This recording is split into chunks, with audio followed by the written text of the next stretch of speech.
So when you watch this film, you experience the highs and lows of a driver. That really emulates that real life kind of F1 experience. Kind of in a world where people are wanting to make films with AI or, kind of emulate that human experience otherwise. I know from my research that this film relied so heavily on the experience of drivers that you spoke to, or crew, team principals, things like that. How important was it for you to kind of get that human experience across in this film and kind of take people on that F1 journey if this was their first time with F1?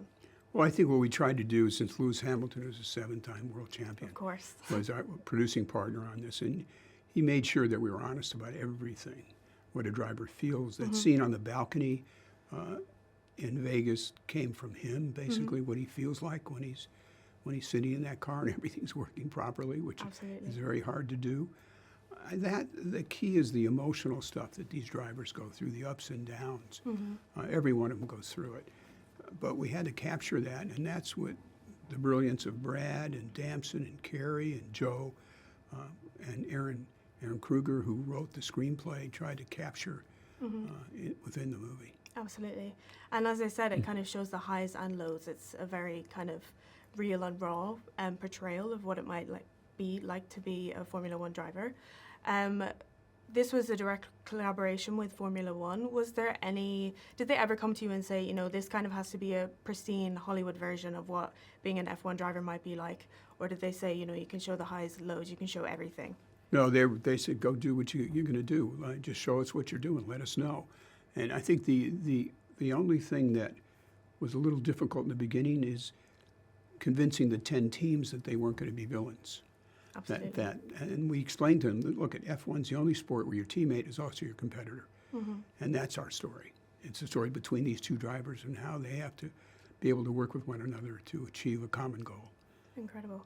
And the music, I want to talk about the music. I think the music in this film is absolutely incredible.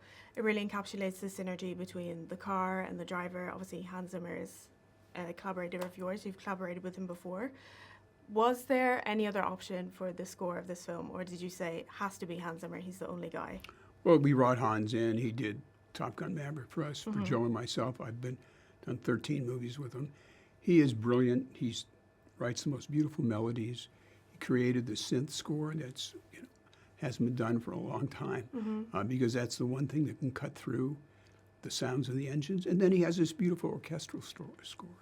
And then you add Ed Sheeran, who did one of the great songs in the movie, and Tate McRae and Will Stapleton and Doja Cat. I mean, we had so many fabulous artists that leaned in to make the soundtrack.